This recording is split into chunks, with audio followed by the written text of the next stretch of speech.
Welcome to Commander's Corner, where we talk about the mission, people, and community. Today we have the Mission Support Group Commander, Colonel Jason Knight, joining us. Colonel Knight, thanks for being here today. Thanks for having me, sir. So how does the Mission Support Group continue to connect every airman to the mission? So I think the answer to that question is probably in our name. We support the mission here, and I don't think you can do that without connecting airmen and their families to that mission, whether that's through logistics, personnel, security, communications, infrastructure, acquisition. All of those things, we believe, kind of connect airmen and their families to providing dominant strike-capable air power here at Seymour Johnson. You mentioned family, so how do our support functions kind of go above and beyond to make sure that we are supporting the families of our airmen? Attitude. Just in my short 8 months here, we've been running pretty hard with several different exercises, several different big deployments. But as I walk around and talk to folks here on the base, their attitude is phenomenal. They have a really upbeat attitude. I've been at places where you have some really kind of stovepipes of excellence, but they don't work well together necessarily to reach across to other functions. The cross-functional relationships here are really top-notch. Well, I couldn't agree with you more. I think the relationship we have across the groups is phenomenal, and everybody's focused on the same mission. What are some of your goals for your remaining time the next year in command? Work with leadership on base to kind of continue to refine our strategic vision for Seymour and kind of make sure that all of the efforts we do going forward are in line with that particular vision. One example is a warrior campus. We'd like to kind of build a new combat arms range over on this side of the flight line into a kind of a warrior campus, so that it expands our capacity to train airmen for their firing that they need to do for deployments and readiness purposes, but also kind of centralizes those kind of warrior functions. Likewise, we'd like to kind of continue with some renovations and co-location of the ops campus, providing them some increased facilities, things like that, working towards a strategic vision, keeping those improvements going long after I'll be here.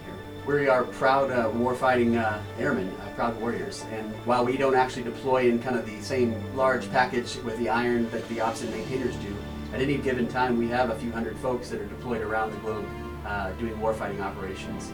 But on the support side of the house, we also provide POTUS support when he travels along the East Coast with our explosive ordnance disposal teams going out to kind of clear the areas he's at, as well as our military working dog teams.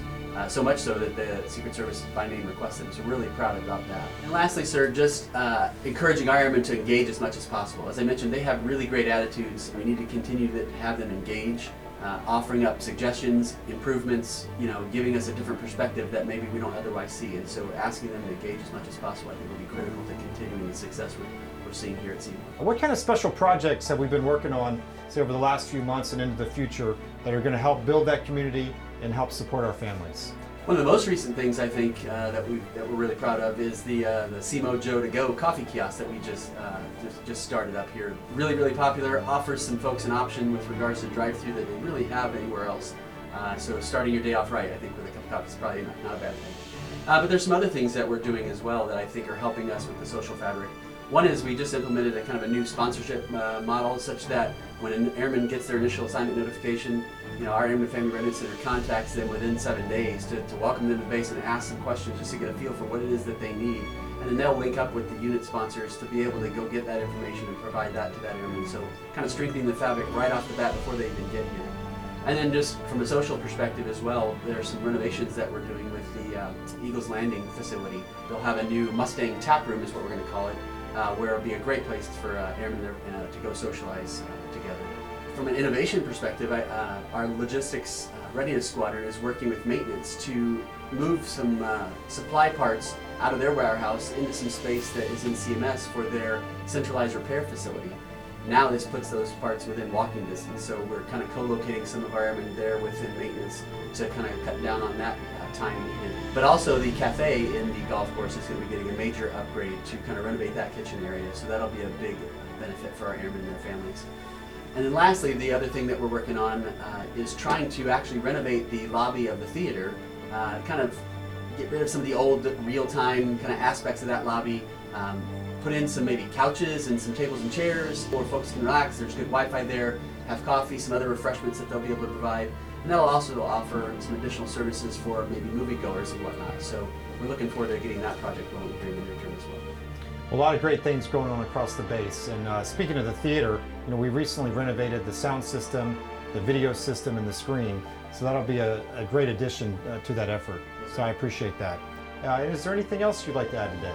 the dorm campus, trying to improve and add bed spaces that I think are sorely needed right now, but also bringing our tech training airmen out of the lodging area and getting them into the dorm campus. So things like that, working towards a strategic vision, keeping those improvements going long after I'll be here. We've done some great work in the dorm campus. The anti-terrorism measures around the dorms. We're going to continue to pump money into the air-conditioned heating systems to make sure our airmen have the best living conditions possible. And we have a long-term plan over the next 5 years to renovate those dorms to make sure that they are top-notch for airmen, because they deserve the best. You guys have such a diverse team, and like I've always said, the MSG, the Mission Support Group, is the glue that holds this base together. You're the engine that keeps us going day in and day out across all the functions, so thank you so much for that. And to the men and women of Team Seymour, thanks for joining us today, and remember to always lead with courage.